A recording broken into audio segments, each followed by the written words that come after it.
ఈరోజు అపవాది ఆయుష్ గురించి ఆలోచించే ప్రయత్నం చేద్దామండి ముఖ్యంగా. ముఖ్యంగా ఆలోచించినట్లయితే ఈ సృష్టిలో అండి ప్రతి జీవరాశికి కొంత ఆశ కలిగి ఉందన్నమాట. పక్షికి కావచ్చు, మరి పశువు కావచ్చు, మరి చేపకు కావచ్చు, ఏనుగుకి కావచ్చు, చెట్టుకి కావచ్చు. వాటన్నిటికి కొంచెం ఆశ కలిగి ఉంటుందన్నమాట. అపవాదికి కూడా కొంత ఆశయం కలిగి ఉంది. ఆలోచించండి. దేవుడు సృష్టిలో జీవరాశిలో దేని ఆయుష్ తగ్గించలేదు గాని, మనిషి ఆయుష్ మాత్రం తగ్గించారు. మొదట్లో మనిషి ఆయుష్ ఎంత ఉండేదండి ఆయుష్? 960 సంవత్సరాల, లేదంటే 970 సంవత్సరాలు, లేదంటే 950, 930 సంవత్సరాలు మనం బతికిన వారు కనబడుతున్నారు. 969 సంవత్సరాల నుండి 120 సంవత్సరాల వరకు తగ్గించాడు దేవుడు. 120 సంవత్సరాల నుంచి ఆ తర్వాత 80, లేదంటే 70. ఇలా మనిషిని ఆయుష్ తగ్గించుకొని దేవుడు వచ్చాడు కానీ, మనిషి ఆయుష్ తగ్గిపోతుందేమో కానీ అపవాది ఆయుష్ మాత్రం తగ్గడం లేదు. మనిషి ద్వారా అపవాది తన ఆయుష్ను పెంచుకోవాల్సిన ఉద్దేశంలో అపవాది పోరాడుతున్నాడని. అపవాది తన ఆయుష్ పెంచుకోవాలనే ఉద్దేశంతో మన యుద్ధకు వచ్చి ఉన్నాడని సంగతి మనకు తెలుసా అండి? ఒకసారి చూస్తారా బైబిల్లో?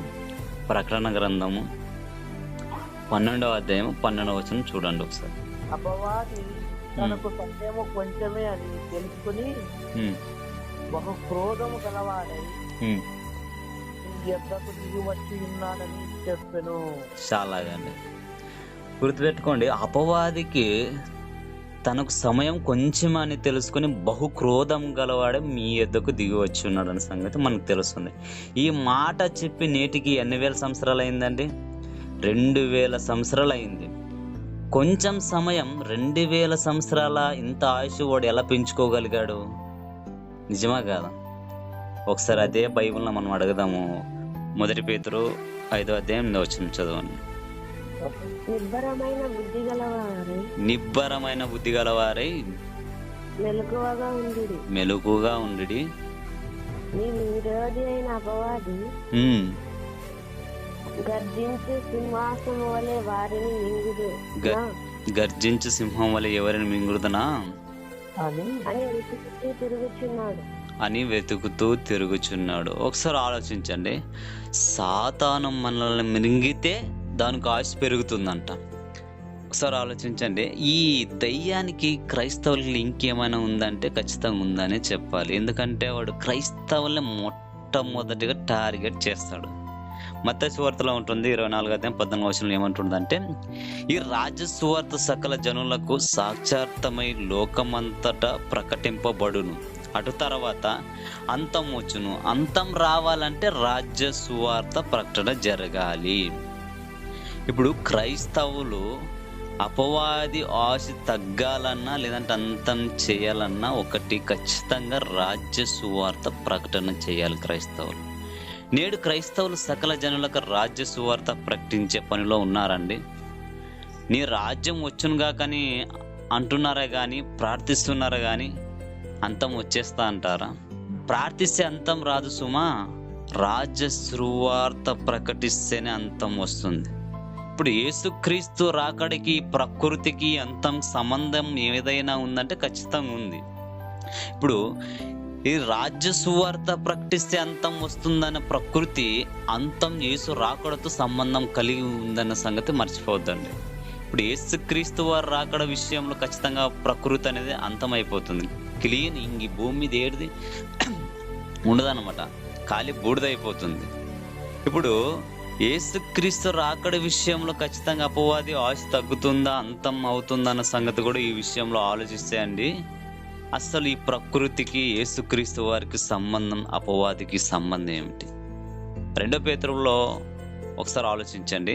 2 పేతురు పత్రిక మనకు అందరికి తెలుసు. 3వ అధ్యాయము 9 నుంచి మనము 10, 11 వచనాలు చదువుకుంటే ప్రభు దినం దొంగ వచ్చినట్లు వచ్చుననికేషన్ మన లేఖనంలో కనబడుతుంది.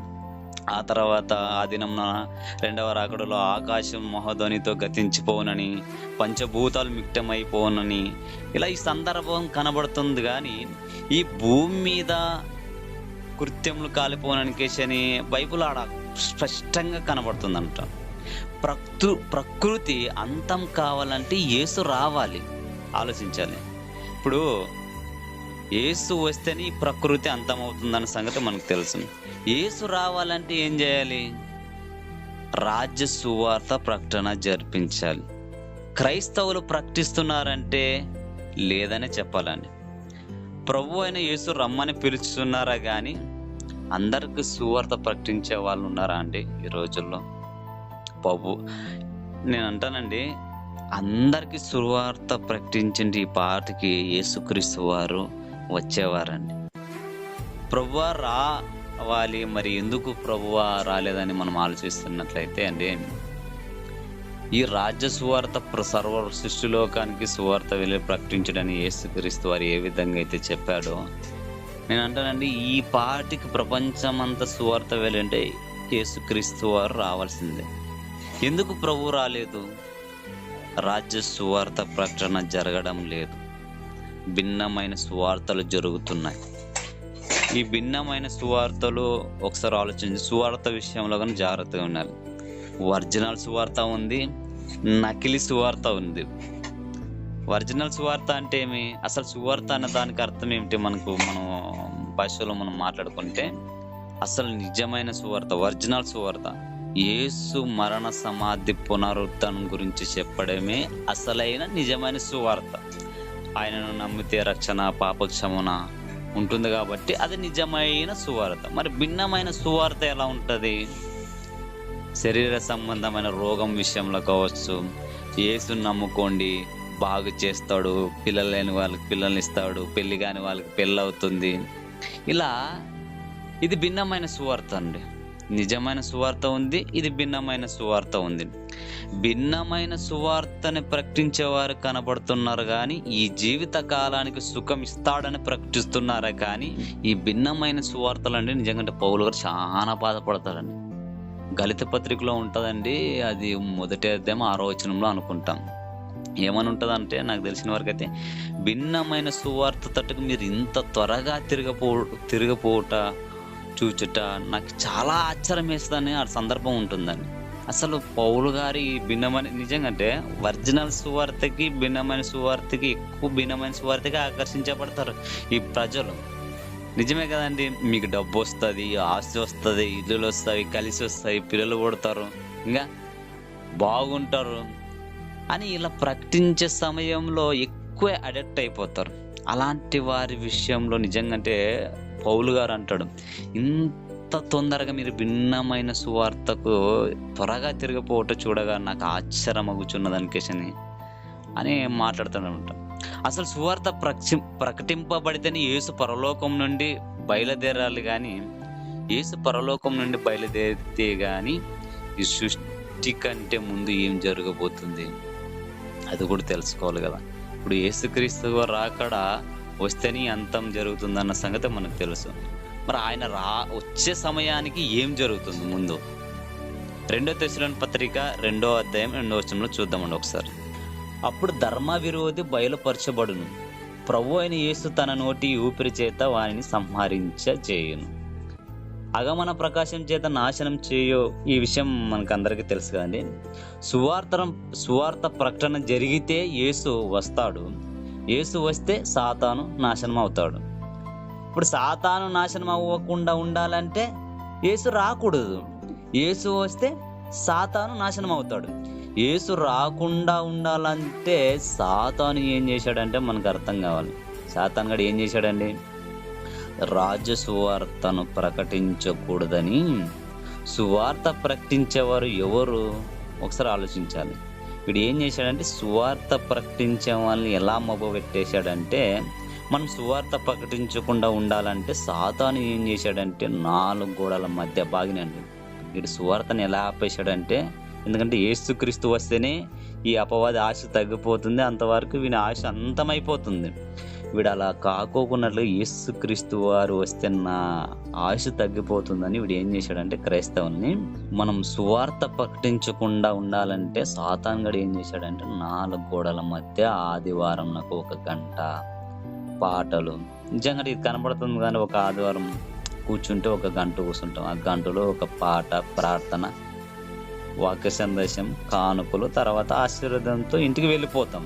ఇంటికి పోయే కార్యక్రమం ఏర్పాటు చేశాడు కానీ వీడు. అందుకే నేటి క్రైస్తవులు జీవించుచున్న మాటకు పేరు మాత్రం ఉంది కానీ నేటికి సంఘాలు శవాలుగానే మనకు కనబడుతున్నాయి. ఇటు సాతాను గడు ఎంత మొప్పు పెట్టేశాడంటే వీళ్ళు క్రైస్తవులుగానే పిలువబడుతున్నారు అన్నట్టుగా ఇటు చచ్చిపోతారు కానీ వింటారు, విడిచిపెడతారు, మామూలుగా కార్యక్రమం వాళ్ళ పనిలో వాళ్ళు ఉంటారండి. ఇలాంటి టైంలో మనం సువార్త ప్రకటించే వాళ్ళుగా ఉన్నామా అండి? చర్చికి ఎందుకు పోతున్నాం? వింటున్నామా? వినట్లేదు. ఏం చెప్తారో కనీసం అదన్నా ఆలోచించాలి కదా. అది కూడా ఆలోచించాలండి. వీడు దానికోసమే ప్రతి ఒక్క విషయానికి క్రైస్తవుల్ని టార్గెట్ చేసి వాడు ఆయుష్ను పెంచుకుంటున్నాడు అన్న సంగతి మర్చిపోవద్దండి. మరి నేటి సంఘాలండి శవాలుగానే మనకు కనపడుతున్నాయి. వాడు ఆయుష్ పెంచుకుంటున్నాడు. మనమే సాతానుకు ఆయుష్ పెంచే దాతాలుగా మనం కనపడుతున్నామన్న సంగతి మర్చిపోవద్దండి. క్రైస్తవులు నువ్వు నచ్చినంత వరకు నీ ఆయుష్ వాడుకోవాలని వాడు ఆయుష్ని పెంచుకుంటున్నాడు కానీ దయ్యం మన యుద్ధకు రావడం ముఖ్య ఉద్దేశం ఏమిటి? ఇప్పుడు మన ద్వారా వాడు ఆయుష్ని పెంచుకుంటాడు అన్న సంగతి మనం ఇప్పుడు చదువుకున్నాం. ప్రకటన గ్రంథం 12లో కావచ్చు, 12:12 కావచ్చు, మరి 1 పేతురు 5:8 కావచ్చు. ఇప్పుడు అపవాదిగాడు క్రైస్తవులను చేతే వాడు ఆయుష్ పెంచుకుంటున్నాడు అన్న సంగతి ఒకసారి ఆలోచిస్తే వాడు మన దగ్గరికి రావడం ముఖ్య ఉద్దేశం ఏమిటి అనేది ఖచ్చితంగా ఆలోచిస్తే అండి, అపవాదికి శరీరము లేదు, దయ్యానికి శరీరాలు లేవు. వాటి పని జరిగించుకోవాలంటే వాటికి ఏం కావాలి? అర్జెంటుగా శరీరం అవసరమో. ఆ ప్రమాదం విషయంలో మనిషికి ఏ విధంగా అయితే బ్లడ్ అవసరమో ఈ అపవాదు కూడా క్రైస్తవుల శరీరము ప్రామాణ్యతగా వాడు వాడుకుంటాడు. నిజంగా అంటే అండి దయ్యానికి అసలు శరీరం లేదండి. దయ్యానికి మానవ దేహం లేదు. ఎలా చెప్పగలరంటే లూకా సువార్తలా మనకు ఉంటుందండి 24:39 అక్కడ కొంతమంది భయపడతారు అనమాట వ్యక్తులు. ఎక్కడ మీరు చదువుకోవాలనుకుంటే చదువుకోండి. లూకా సువార్త 24:39 ఉంటుంది. అసలు మనుషులు భయపడతారనమాట. యేసుక్రీస్తు వారు ఒక మాట అంటాడు, భూతానికి మాంసములు ఎముకలు ఏమి ఉండవని ఆ సందర్భం మనకు కనపడుతుందండి. అంటే దయ్యానికి దేహం లేదు కనుక దేహం లేకుండా తన పని చేసుకోలేడు. ఎవరు? వీడు అపవాదిగాడు.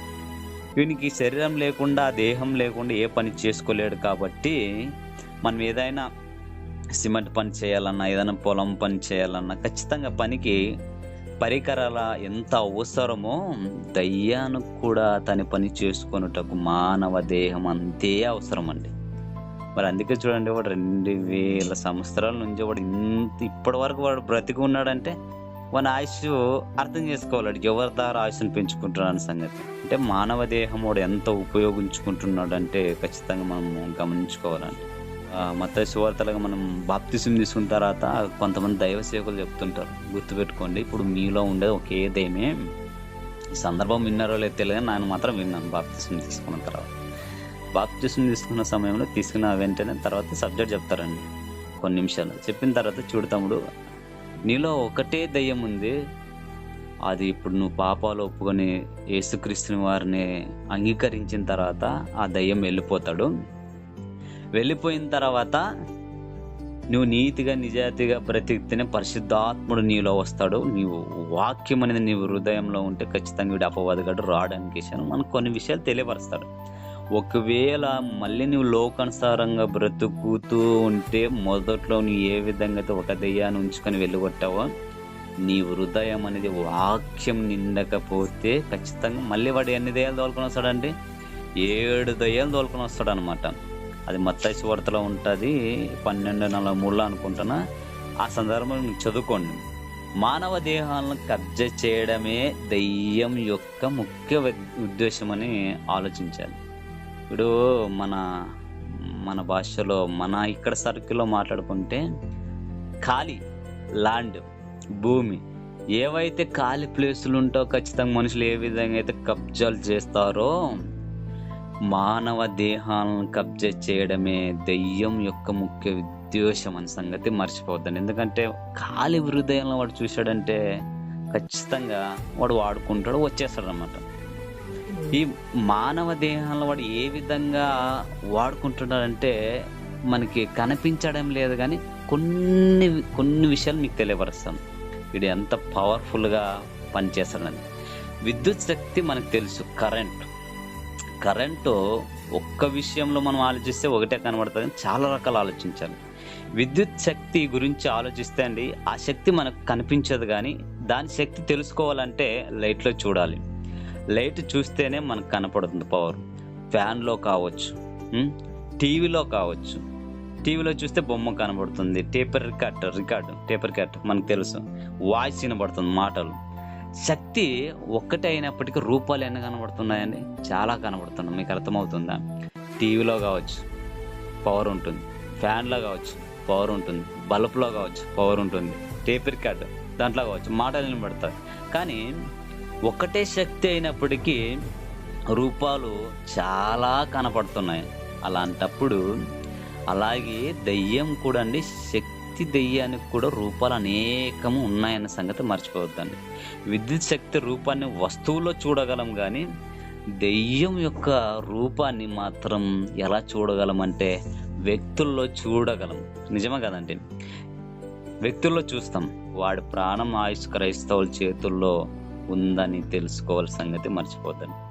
దయ్యము క్రైస్తవులందరినీ ముక్కలుగా చేసి నీదొక సంఘం, నాదొక సంఘం అంటూ డిమోనేషన్లు పెట్టాడండి. తీసుకొని వచ్చాడు. సంఘాలను విడగొట్టి క్రైస్తవుల ఐక్యత లేకుండా చేసి ఒక బైబిల్నే పట్టుకున్న క్రైస్తవులే నేటికండి ఒకే బైబిల్ని ఎరిగిన వారే నీదొక సంఘం, నాదొక సంఘం అని ఎన్నో సంఘాలుగా విడిచేశాడండి, ముక్కలుగా చేశాడండి. చేసి క్రైస్తవులందరినీ తనతో పాతాళము పట్టుకుపోవాలని వాడు ఆలోచనలో ఉన్నాడండి. మన యుద్ధకు దిగి వచ్చాడు ఇంకొక మాటలో చెప్పాలంటే. అందుకే గుర్తుపెట్టుకోండి, క్రైస్తవులు ఏకమైతే ఎప్పుడు వాడు దయ్యం అంతు చూసేటప్పుడు. మీకు అర్థముందా? ఇలాంటి సంఘాలు ఎవరైతే వేరువేరుగా పెట్టుకున్నారో, నాదొక సంఘం నీదొక సంఘం అని ఇలా పెట్టుకున్నారో, వాడు ఒక మాటలో చెప్పాలంటే క్రైస్తవులంతా ఒక్కటైపోయి దయ్యం అంతు చూసేటప్పుడు చెప్పండి, యేసును రప్పించేది ఎప్పుడు చెప్పండి. అందుకే ముందుగా ఈ విషయాన్ని ఎరిగిన దేవుడు ఈ విషయాలు ఎన్నో తెలియపరిచాడు. కాబట్టి వాడు ఆయుష్ ఉండగానే నీతోటి, నాతోటి, ప్రతి ఒక్కరితోటి అంటే వాడు ఆయుష్ని పెంచుకుంటున్నాడు. కానీ మరి వాడు ఆయుష్ తగ్గాలంటే ఏం చేయాలండి? సువార్త ప్రకటించే వారిగా ఉండాలండి. మన దగ్గరకు వచ్చి నిజంగా అపవాది లెక్క పూర్తి చేసుకుంటుంది, కానీ ఎవరిని మింగుదనా అని వెతుకుతూ తిరుగుతున్నాడు అనమాట. యేసుక్రీస్తు వారు జతలో ఉంటూ ఇస్కరియోతుని ఎలా మింగేసిందండి? వాడు దిగి వచ్చాడు. ఇస్కరియోతుని ఎలా మింగేసిందంటే గుర్తుపెట్టుకోండి, క్రైస్తవులకి సాతాను ఉరి వేసిందన్న సంగతి మర్చిపోద్దండి. ఆనాడు ఎవరికి వేసింది ఉరి? ఇస్కరియోత గారికి వేసింది. ఒకసారి తిమోతి పత్రిక తీయండి, 1 తిమోతి 3:7లోన అతడు నిందపాలై అపవాది ఊరిలో పడిపోకున్నట్లు జాగ్రత్తగా ఉండవాలని ఈ విషయం మనకు అర్థమవుతుంది. ఇప్పుడు ఉరి అపవాది ఇస్కరియోతుని వేసిందా లేదండి? ఉరి అంటే ఏదో అనుకోద్దండి, మరణ శిక్ష. మన ఇండియా పిన్నల్ కోడ్ మనకు తెలుసు కదండి, మరణ శిక్ష. ఉరి మరణ శిక్ష ఎలా వేస్తారు? 302 మరణ శిక్ష. ఇది పిన్ కోడ్ అనేది 302 మరణ శిక్ష విధంగా ఈ ఇండియా తెలియపరిచింది. కానీ నాకు తెలిసి 302 మరణ శిక్ష ఇది సాతాని పిన్ కోడ్ అనే సంగతి మర్చిపోతాను. పిన్ కోడ్ అనే సంగతి మర్చిపోతాను. ఎందుకంటే వాడు ఆది నుంచి నరహంతకుడుగా ఉన్న సంగతి మనం చదువుకున్నాం ముందుగా వాక్యపట్టణం యోహాను సువార్త 8:44. వాడు ఆది నుంచి నరహంతకుడుగా ఉన్నాడు అన్న సంగతి మనం ఇంతవరకు చదువుకున్నాం. కాబట్టి ఈ పిన్ కోడ్ 302 మరణ శిక్ష ఇది ఎవరిదంటే అపవాది అన్న సంగతి. ఈ ఉరిలో పడిన వాళ్ళు చాలా మంది, మరణించిన వాళ్ళ సంఖ్య ఎంతో మంది కనబడుతున్నారు. నేటికి ఆ రోజుల్లో యూద గారిని ఉరి వేసి చంపేసింది, కానీ ఈ రోజుల్లో అండి క్రైస్తవుల్ని ఎంత రీతిగా చంపేస్తుందండి. ప్రేమాలని, కక్షాలని, భూములని, చెప్పండి పదవులని ఎన్ని రకాలుగా ఉరి వేసి చంపుతుంది చెప్పండి. అందుకోసమే 302 విషయంలో ఖచ్చితంగా జాగ్రత్తగా ఉండాలి. ఇది ఇండియా పిన్నెల్ కోడ్ అని ఆలోచిస్తున్నారు, కానీ నాటికి ఆది నుంచి అంతం వరకు వీడు ఎలా ఉన్నాడంట, నరంతకుడుగా ఉన్నాడన్న సంగతి మర్చిపోద్దండి. ఈ ఉరి శిక్షణలో ఉరిలో చాలా మంది క్రైస్తవులే పడిపోతున్నారు. కాబట్టి ఈ విషయాలు ఆలోచించండి. ముఖ్యంగా వీడు మన ద్వారానే ఆయుష్ పెంచుకుంటున్నాడంటే, ఈ క్రైస్తవుల ద్వారే ఇలా పెంచుకుంటున్నాడంటే, మరి క్రైస్తవులు కాలేని వాళ్ళ పరిస్థితి ఎలా ఉంటుంది చెప్పండి. అందుకోసమే ఇది అపవాద ఆశ యేసు రాకడ విషయంలో ఉంది. యేసు వస్తే వీని ఆశ అంతమైపోతుందని చివరికి. కాబట్టి యేసు రావాలంటే ఏం చేయాలి? రాజ్య సువార్త ప్రకటన చేయాలి. చివరికండి సువార్త విషయంలో గుర్తుపెట్టుకోండి. ఎలాంటి బైబిల్ సెలవిస్తుందో, సువార్త ప్రకటించు వారి పాదములు ఏమని ఉంటుంది? సుందరమైనవి. సువార్త ప్రకటించుటకు మీరు పాదాలకు పని పెడితే మీ కాళ్ళ క్రింద సాతాను చితక ద్రొక్కగలవు అన్న సంగతి మర్చిపోవద్దండి. ఇప్పుడు అర్థమైంది అనుకుంటున్నాం. అపవాదికి ఆశ కొంచెమే ఉన్నప్పటికి కూడా వీడు 8,000 సంవత్సరాలు బ్రతకాడండి. ఇలా బ్రతకడానికి కారణాలు ఎవరు? క్రైస్తవులే. కాబట్టి ఈ విషయంలో ఆలోచించండి. మనిషి ఆయుష్ తగ్గిపోతుంది, కానీ అపవాది ఆయుష్ తగ్గడం లేదు. కానీ మన ఆయుష్ తగ్గించడం కాదు, కానీ క్రైస్తవుల ఖచ్చితంగా అటాకే చేయాలి, అంతం చేయాలి. అర్థమవుతుందా?